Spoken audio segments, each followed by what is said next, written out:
So last time in our last lecture, what we have done is we have finished understanding Jwar Chikitsa, finished understanding Jwar, finished understanding the Chikitsa Sutra, finished understanding what is Pathya, how Vaman Kalpa कौन से देने चाहिए, Virechan Kalpa which Virechan Kalpa have to be given, which Basti has to be given, फिर लंघन का महत्व, शोधन नहीं देना चाहिए, नवज्वर में क्या क्या नहीं करना चाहिए, नवज्वर में अपथ्य क्या है, ज्वर के कितनी अवस्थाएं हैं, अवस्थाओं के हिसाब से उनके क्या लक्षण हैं.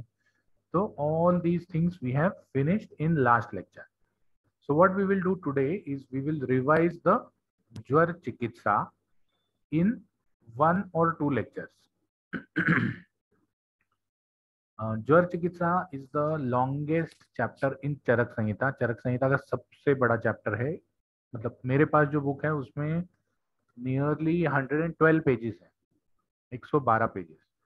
तो 112 पेजेस को हम एक लेक्चर में रिवाइज करने का कोशिश करेंगे. This is something which even you can do once you have read the chapter. एक बार आपने चैप्टर को पढ़ के समझ लिया है तो उसके बाद आप भी 1 घंटे में उस 112 पेजेस को रिवाइज कर सकते हो.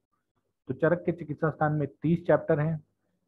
30 चैप्टर का total number of pages is somewhere around 600 pages हैं. तो अगर हम 112 घंटे में 112 पेजेस को 1 घंटे में रिवाइज कर सकते हैं तो हम चिकित्सा स्थान के 600 पेजेस को 4 से 5 घंटे में रिवाइज कर सकते हैं. This we are talking about revision. And this revision is particularly very important for exams.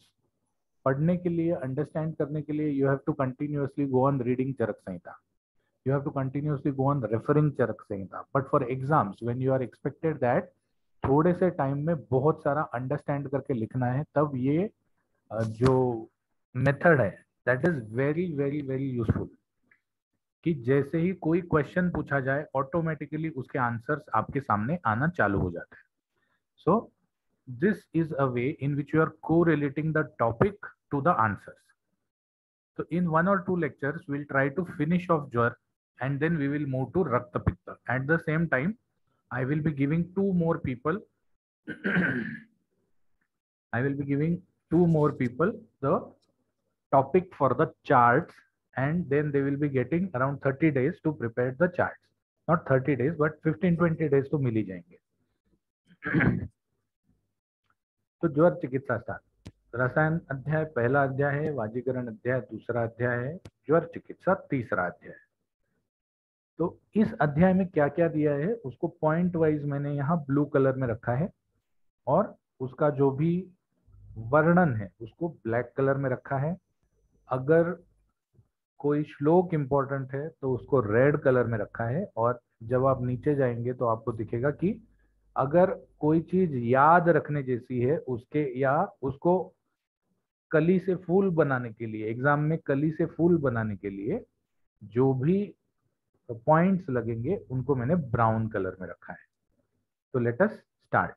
सबसे पहले ज्वर में ज्वर के पर्याय बताए हैं. ज्वर के पर्याय ज्वर, विकार, व्याधि, रोग, पापमा, आतंक, आमय, गद, यक्षमा. अब ये सभी पर्याय ज्वर चिकित्सा में नहीं बताए हुए हैं. कुछ पर्याय निदान में बताए हैं, कुछ पर्याय आगे के चैप्टर्स में बताए. लेकिन यहाँ मैंने जितने भी चैप्टर ज्वर, जितने भी पर्याय मतलब सिनोनिम्स ज्वर के चरक संहिता में बताए हैं उन सब को मैंने एनलिस्ट कर दिया है. यूजुअली जर के पर्याय वगैरह ये 2 मार्क का क्वेश्चन आ सकता है, तो इसमें आपको 4 से 5 पर्याय लिखना अपेक्षित है. अगर ज्वर का पर्याय पूछा जाएगा तो ज्वर नहीं लिखना है, ज्वर को नहीं लिखना, ज्वर का पर्याय ज्वर नहीं हो सकता. ठीक है. तो विकार, व्याधि, रोग, पापमा, आतंक, आमय, गद, यक्षमा. साथ ही साथ आप एग्जाम में ये भी लिख सकते हैं कि ज्वर को विकार क्यों कहा गया है, ज्वर को व्याधि क्यों कहा गया है, ज्वर को रोग क्यों कहा गया है, ज्वर को पापमा क्यों कहा गया है. जिसे पापमा कहा गया है क्योंकि पाप या पूर्व जन्म के पाप से उत्पन्न होता है. आतंक इसलिए कहा गया है क्योंकि डर लगता है, भय देता है. आमय इसलिए कहा गया है क्योंकि आम से उत्पन्न होता है. गद इसलिए कहा गया है क्योंकि विष से उत्पन्न हो सकता है. यक्ष्मा इसलिए कहा गया है क्योंकि धातु क्षय होता है. तो इनके रीजंस भी आप दे सकते हैं. सेकेंड पॉइंट इस अध्याय में जो बताया है वो ज्वर का महत्व. ज्वर महत्व का, ज्वर चिकित्सा स्थान में पहला वर्णन करने का कारण क्या है? तो कारण ये है कि ज्वर अष्टव महागध जो बताए हैं, जो 8 प्रकार के महागध बताए हैं, उनमें से एक ज्वर है। महागध मतलब बड़े रोग। तो जितने भी महागध हैं उनको निदान स्थान में उन्होंने लिया है। निदान स्थान में जो 8 रोग वर्णन है वो महागध है। तो उस प्रकार से ज्वर का वर्णन निदान स्थान में भी पहले आया है और चिकित्सा स्थान में भी पहले आया है, इसलिए ज्वर जो है वो महागध है, बड़ा रोग है। रोगाग्रज, रोगाग्रज मतलब सभी लोगों में, सभी रोगों में पहले आने वाला सिम्टम, या सभी लोगों रोगों से फर्स्ट नंबर पे। जन्म और मृत्यु के समय उत्पन्न होता है। ज्यादा करके जब जन्म होता है या मृत्यु होता है तो वैसे भी इन्फेक्शन ज्यादा होते हैं, तो इसलिए जन्म और मृत्यु के समय उत्पन्न होने वाला है। पूर्व रूप, लक्षण और उपद्रव में प्रस्तुत होता है। मतलब किसी रोग का पूर्व रूप ज्वर हो सकता है, ज्वर खुद ही लक्षण में भी आता है, और किसी किसी रोग में उपद्रव स्वरूप भी, कॉम्प्लिकेशन स्वरूप भी ज्वर आ सकता है। आप इसके ये भी दे सकते हैं, एग्जाम्पल्स भी दे सकते हैं। जैसे लक्षण में आमवात के पूर्व रूप में ज्वर आता है।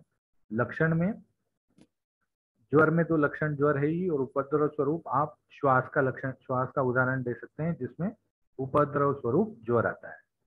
सभी प्राणियों में उत्पन्न होता है।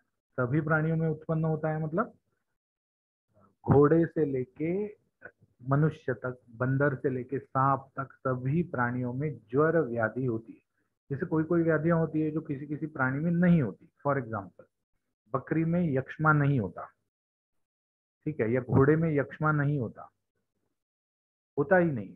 मतलब उनको बाय बर्थ उस चीज का ये होता है, इम्यूनोग्लोबुलिन्स होते हैं बकरी को। इसीलिए तो राजयक्ष्मा में बकरी का दूध पियो, बकरी के साथ रहो, बकरी के साथ घूमो, बकरी जो खाती है वो खाओ, ये बोला है। क्यों?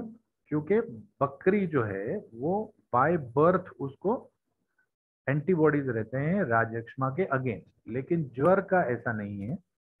ज्वर जो है वो सभी प्राणियों में कभी ना कभी उत्पन्न होता है। लक्षण स्वरूप यहाँ एक और याद आया, आप राजयक्ष्मा के लक्षण में भी ज्वर आता है।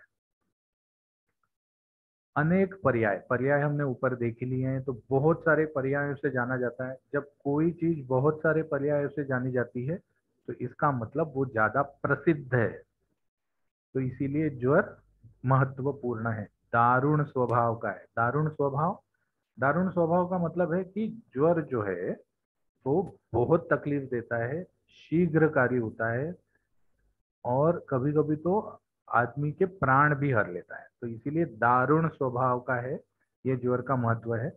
और रुद्र के प्रकोप से बना हुआ, दक्षापमान संक्रुद्धा रुद्र निश्वास संभवा। दक्ष के यज्ञ से जब रुद्र रुद्र को प्रकोप हुआ या गुस्सा आया, तो उस गुस्से से ज्वर की उत्पत्ति हुई। ये भी इसका महत्व है, पौराणिक महत्व। उसके बाद तीसरा पॉइंट आता है ज्वर का प्रभाव। तो ज्वर के प्रभाव में उन्होंने 4 सिम्टम दिए हैं: संताप, अरुचि, तृष्णा, अंगमर्द, 5 है सॉरी, अंगमर्द और रुधि व्यथा। ये 5 ज्वर के प्रभाव है। ज्वर से पीड़ित हर व्यक्ति को ये लक्षण आने वाले हैं। ज्वर से पीड़ित हर व्यक्ति को ये लक्षण आने वाले हैं, इसीलिए इसको प्रभाव में ये किया है। कोई भी टाइप का ज्वर हो, विषम ज्वर हो, वातज ज्वर हो, कफत ज्वर हो, सभी लोगों को ये लक्षण आने वाले हैं। तो ये ज्वर का प्रभाव है। मैंने श्लोक लिखते वक्त क्या किया है, अब यहाँ ये मैंने तोड़ तोड़ के लिखा है। तोड़ तोड़ के लिखने का फायदा ये होता है कि आप अलग अलग वर्ड्स को समझ सकते हो, और एक बार आपने वर्ड्स को समझ लिया तो you will be able to by heart it properly. फिर ज्वर के कारण बताए हैं। कितने कारण हैं? 8 कारण हैं। 3 दोष, वात पित्त कफ, 3 द्वंद्व, वात पित्त, पित्त कफ, वात कफ, एक सन्निपात, वात पित्त कफ, टोटल तीनों, और एक आगंतुक, बाह्य कारणों से आने वाला ज्वर। ठीक है। उसके बाद ज्वर के अधिष्ठान। ज्वर कहाँ कहाँ हो सकता है? प्लेस। तो ज्वर के अधिष्ठान में उन्होंने 2 बताए हैं, एक शरीर और एक मन। उसके बाद आते हैं ज्वर के पूर्व रूप। ज्वर के पूर्व रूपों का ये 4 लाइन का श्लोक है, हो सके तो बाय हार्ट कर लो, काम आएगा। आलस्यम, आलस्य, नयने सहस्रे मतलब नयन आंख से पानी आना, चुरुम्बणम जमाई आना यॉर्निंग, गौरवम भारीपन लगना, क्लम मन थक जाना या मन में कुछ करने की इच्छा नहीं होना, ज्वलनम आतप वायु अंबु भक्ति द्वेषा अनिश्चितो मतलब आग से, गर्मी से, वायु से, पानी से और खाने से द्वेष उत्पन्न हो जाता है। कोई चीज अच्छी नहीं लगती, ठंडा भी अच्छा नहीं लगता, गर्म भी अच्छा नहीं लगता, आग भी अच्छी नहीं लगती, पानी भी अच्छा नहीं लगता और खाना भी अच्छा नहीं लगता। और ये जो द्वेष है ये अनिश्चित होता है, मतलब अभी अच्छा लगे, अगले सेकंड अच्छा नहीं लगे, तो अनिश्चित होता है। अविपाक, खाना पचता नहीं है। हास्य वैरस्य, मुख का स्वाद चला जाता है। हानिश्च बलवर्णयो, बल और वर्ण की हानि हो जाती है, कम हो जाता है। शील वैकृतम, शील वैकृतम, शील मतलब आपका जो नेचर है वो विकृत हो जाता है। मतलब जब अगर आप शांत स्वभाव के हैं तो आप यू बिकम इरिटेबल। शील वैकृतम अल्पम च, थोड़ा सा इरिटेबिलिटी आ जाता है या थोड़ा सा मन का नेचर जो है वो बदल जाता है। ये ज्वर लक्षणम अग्रजम, अग्रज मतलब आगे आने वाले, तो इसीलिए ये पूर्व रूप है ज्वर के। ज्वर का रूप या प्रत्यात्म लक्षण, ज्वर प्रत्यात्मकम लिंगम संतापो देह मानसहा। अब यहाँ पर सिर्फ देह और मन का संताप बताया है, लेकिन कुछ आचार्यों ने देहेंद्रिय मन संताप बताया है। देह, इंद्रिय और मन का संताप। अब संताप का क्या मतलब है? संताप का मतलब है विकृत कार्य या इरिटेबिलिटी। संताप का देह में मतलब है ताप बढ़ जाना, मन में भी ताप बढ़ जाना। अब मन का ताप तो हम मेजर नहीं कर सकते, तो इरिटेबिलिटी से हम मन का और इंद्रियों का ताप मेजर करते हैं। ज्वर के भेद, ये सबसे बड़ा श्लोक है इस ज्वर का। इसको अगर आपने बाय हार्ट कर लिया तो दिस इज बेस्ट, क्योंकि this accounts for nearly 20 pages in my book. 20 page इस एक श्लोक को एक्सप्लेन करते करते निकालें। ठीक है, तो ज्वर के 9 प्रकार के भेद होते हैं। With relate to place, relate to the nature of jar, related to the feeling in jar, related to the season, related to the probability, related to the opportunistic nature, related to the house or seat, related to the reasons. तो अब यहाँ जिसको भी ये विविधो विधि भेदेन ज्वरा शरीर मानसः पुनश्च द्विविधो दुष्टः सौम्यशग्नेय एव च अंतर्वेगो बहिर्वेगो द्विविध पुनरुच्यते प्राकृता वैकृतश्चैव साध्यासाध्य एव च पुनश्च पंचविधो दृष्टा दोष काल बला बलात् संततो सततो अन्येद्युष्क तृतीयक चतुर्थकौ पुनश्च आश्रय पुनः आश्रय भेदेन धातूनां सप्तधामता भिन्नं कारण भेदेन पुनः अष्टविधो ज्वराः। तो अगर ये श्लोक आपको बाय हार्ट कर सकते हो तो आप ज्वर के भेद इजीली लिख सकते हो। अगर आपको ज्वर के भेद बाय हार्ट श्लोक में नहीं होते तो ये लाइन याद रखना, probability of opportunity that nature gives place which feels like house in season without reason. ठीक है, तो ये लाइन से क्या हो जाता है, ये लाइन से अलग अलग प्रकार के ज्वर याद आते हैं। जैसे प्रोबेबिलिटी, प्रोबेबिलिटी मतलब प्रोग्नोसिस, ज्वर ठीक होगा या नहीं होगा। तो प्रोबेबिलिटी से 2 प्रकार के ज्वर होते हैं, एक साध्य और एक असाध्य। फिर अपॉर्चुनिटी, अपॉर्चुनिस्टिक ज्वर मतलब दोष काल बल से आने वाला ज्वर। जब दोष और काल का बल ज्वर के लिए अच्छा हो या ज्वर के लिए सपोर्टिव हो तब वो ज्वर आता है। जब वो बल चला जाता है तो ज्वर भी चला जाता है। तो अपॉर्चुनिटी से कौन से प्रकार आते हैं? अपॉर्चुनिटी से आते हैं संतत, सतत, अन्यद्युष्क, तृतीयक और चतुर्थ। तो ये 5 प्रकार आते हैं अपॉर्चुनिस्टिक ज्वर से। फिर नेचर, ज्वर का नेचर कैसा होता है? या तो सौम्य होता है या तो अग्नेय होता है। फिर प्लेस, कौन कौन से स्थान में ज्वर होता है? एक शरीर में होता है और एक मानस में होता है, मन में। फिर feeling, feeling how do you feel? बाहर से गर्मी लगती है, अंतर्वे सॉरी हाँ, बाहर से गर्मी लगती है बहिर्वेगी या अंदर से गर्मी लगती है अंतर्वेगी।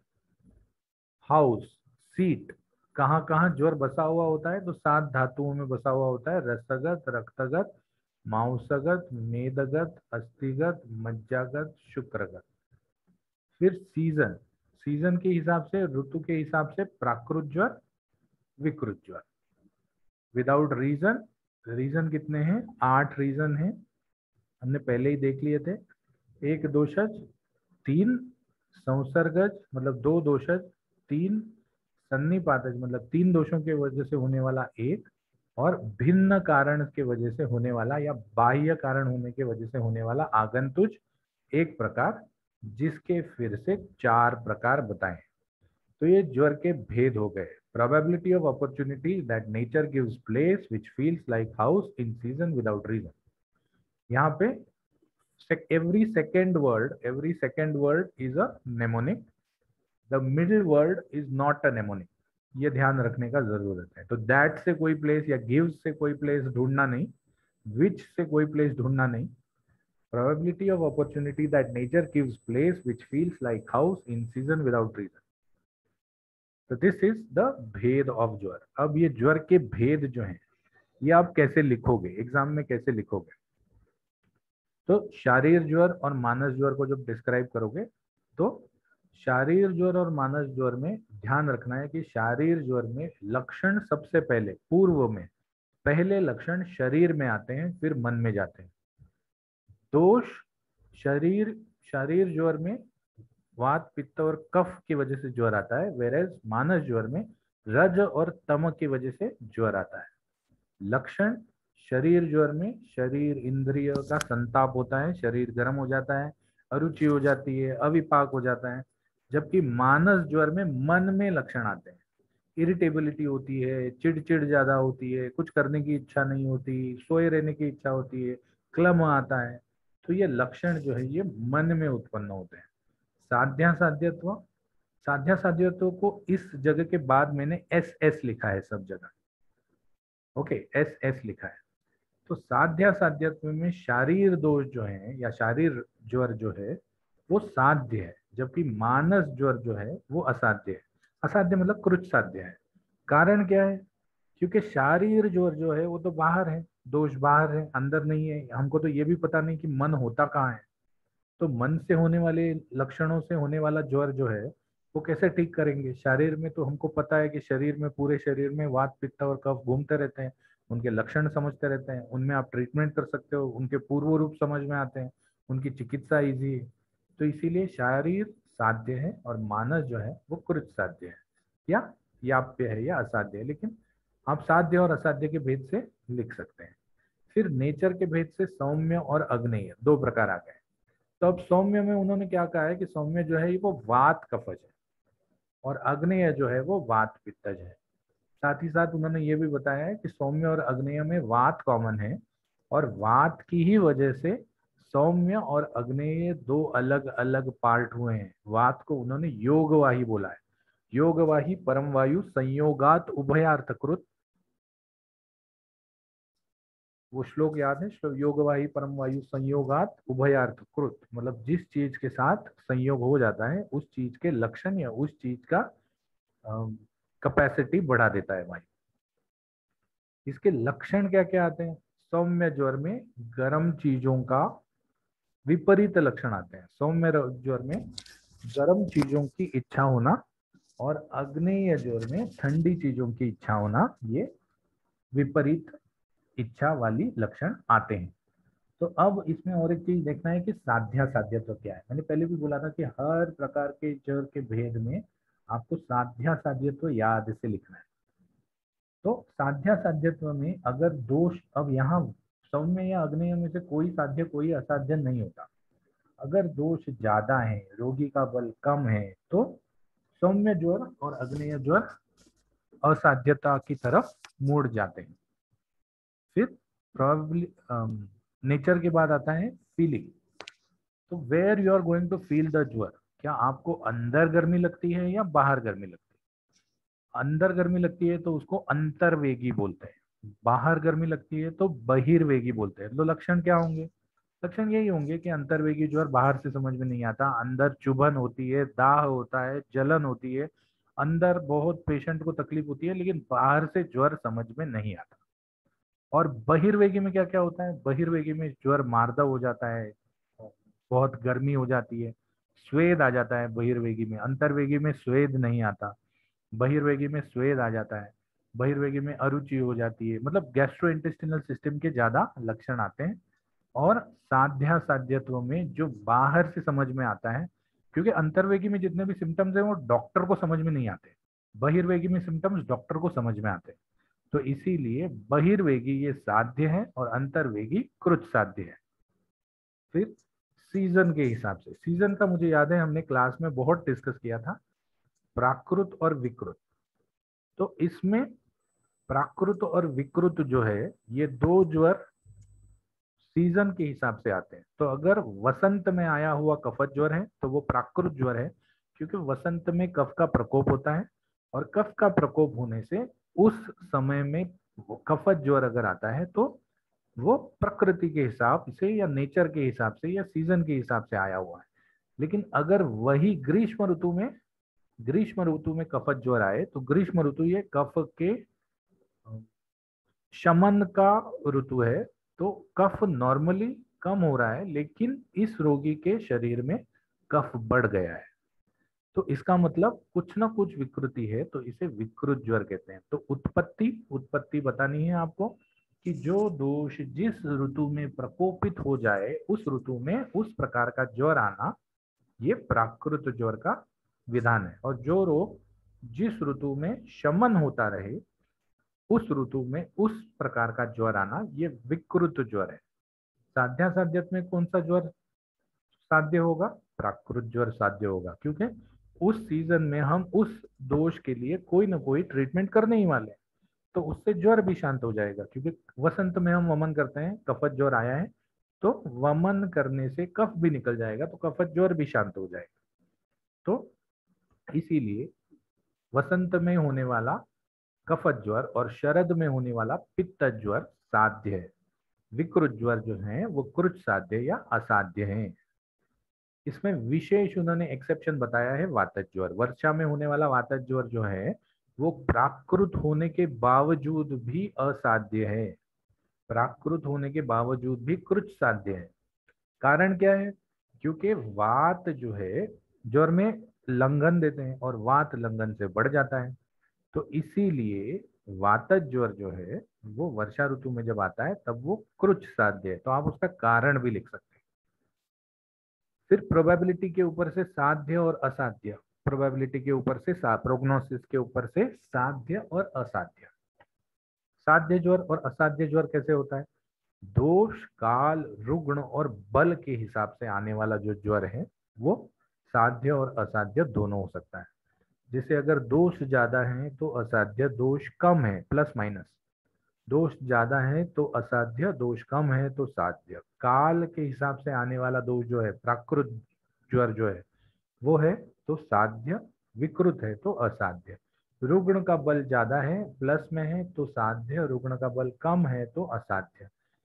फिर इन बलों के अपेक्षा भी और भी कुछ कारण है कि अगर रोग अपने पूरे निदान, सभी निदान प्लस निदान मतलब सभी निदानों से उत्पन्न होता है या सभी लक्षण बताता है या ज्वर में उपद्रव उत्पन्न हो जाते हैं, तब भी वो असाध्य होते जाता है। तो साध्य असाध्य में भी आप लिख सकते हैं। पुनश्च पंचविधो दुष्टा अपॉर्चुनिस्टिक, दोष और काल के बल से आने वाला, दोष और काल के बल से आने वाला मतलब जब दोषों का काल होगा, वयो अहोरात्रि भुक्ता नाम थे अंत मध्यादिगा क्रमात्, बुढ़ापे में या खाने के बाद या अहोरात्रि में, जब उस दोष का काल हो, दोष के बढ़ने का काल हो, तब आने वाला जो रोग, जब आने वाला जो ज्वर है उसको हम दोष काल बल और अबल के वजह से अपॉर्चुनिस्टिक होता है। मतलब खाने के बाद कफत ज्वर आएगा, क्योंकि खाने के बाद कफ की वृद्धि हो जाती है, तो उस समय कफत ज्वर आएगा। या फिर खाना जब पचता है, खाने से 6-8 घंटे के बाद वातज ज्वर आएगा। तो ये जो है ये अपॉर्चुनिस्टिक है। उस अपॉर्चुनिटी में जब नॉर्मल कोर्स में दोष बढ़ता है उसी समय ज्वर आता है। तो इनको कैसे आपको डिस्क्राइब करना है? इनको आपको वेग के काल से डिस्क्राइब करना है। संतत ज्वर, संतत मतलब पूरे दिन रहने वाला। सतत ज्वर मतलब दिन में 2 बार आने वाला। या तो सुबह आएगा और शाम को आएगा, या तो दोपहर को आएगा और रात को आएगा। तो सतत ज्वर मतलब दिन में 2 बार आने वाला। अन्यद्युष्क मतलब आज आएगा फिर कल आएगा, मंडे आएगा फिर ट्यूसडे आएगा फिर वेनेसडे आएगा फिर थर्सडे आएगा, इस प्रकार से एक दिन छोड़ मतलब नेक्स्ट डे आने वाला जो है वो अन्यद्युष्क है। तृतीयक मतलब एक दिन छोड़ के आने वाला, मंडे आएगा ट्यूसडे नहीं आएगा वेनेसडे आएगा, दैट इज तृतीयक ज्वर। चतुर्थक मतलब आज आएगा फिर एक दो दिन नहीं आएगा, फिर परसों आएगा फिर 2 दिन नहीं आएगा, फिर उसके बाद आएगा। तो दिस इज चतुर्थक ज्वर। इसमें ध्यान रखना है कि एक और ज्वर का what we will do is we will take the attendance first. तो वेग काल के बाद धातुगत तत्व के लिए हमने रस, रक्त, मांस, मेद। अब मांस का पहला एम कैपिटल आता है, मेद भी एम से आता है तो वो स्मॉल आता है। फिर अस्थि, अस्थि का ए कैपिटल आता है, यहाँ स्मॉल लिखा है मैंने गलती से। अस्थि, मज्जा, मज्जा को हम एम नहीं लिखते क्योंकि 3 एम आ जाते हैं, तो मज्जा को हम एन लिखते हैं because it relates to nervous tissue. और शुक्र को हम एस लिखते हैं। तो अब यहाँ पर 5 प्रकार हैं और 5 धातु बताए हैं उन्होंने। तो संतत ज्वर जो है वो रस में जाता है, सतत ज्वर जो है वो रक्त में जाता है, अन्यद्युष्क जो है वो मांस में जाता है, तृतीयक जो है वो अस्थि में जाता है, और चतुर्थक जो है वो मज्जा में जाता है। तो ये दोष काल के बल और अबल से आने वाले अलग अलग ज्वर हैं। फिर आश्रय भेद से, आश्रय भेद से आने वाले आश्रय क्या क्या है, दोष दुष्य जो है वो आश्रय है। तो आश्रय भेद से 7 प्रकार हो गए। 7 प्रकार कौन कौन से, रसगत, रक्तगत, मांसगत, मेदगत, अस्थिगत, मज्जागत और शुक्रगत। इसमें आपको लिखना कैसा है, लिखना सिंपल सा है। सबसे पहले लक्षण लिखने हैं, मैंने क्लास में भी बता दिया था कि बहुत सारे लक्षण धातुओं की वृद्धि क्षय के लक्षण में आते हैं, वो हैं। तो अगर आपने फर्स्ट ईयर में धातुओं के वृद्धि क्षय के लक्षण अच्छी तरह से किए हैं तो आप इस अलग अलग गतत्व में इजीली लिख सकते हो। अगर आपने बाय हार्ट किए हैं या आपको याद है धातुओं के वृद्धि क्षय के लक्षण, ज्यादा करके वृद्धि के लक्षण होते हैं, क्षय के नहीं होते। फिर इसका साध्या साध्यत्व लिख सकते हैं। अब 7, इसमें साध्य कौन सा है, तो रस, रक्त, मांस, मेद ये साध्य है। अस्थि और मज्जा जो है वो याप्य है या कृत साध्य है, और शुक्र से रिलेटेड जो है वो असाध्य है।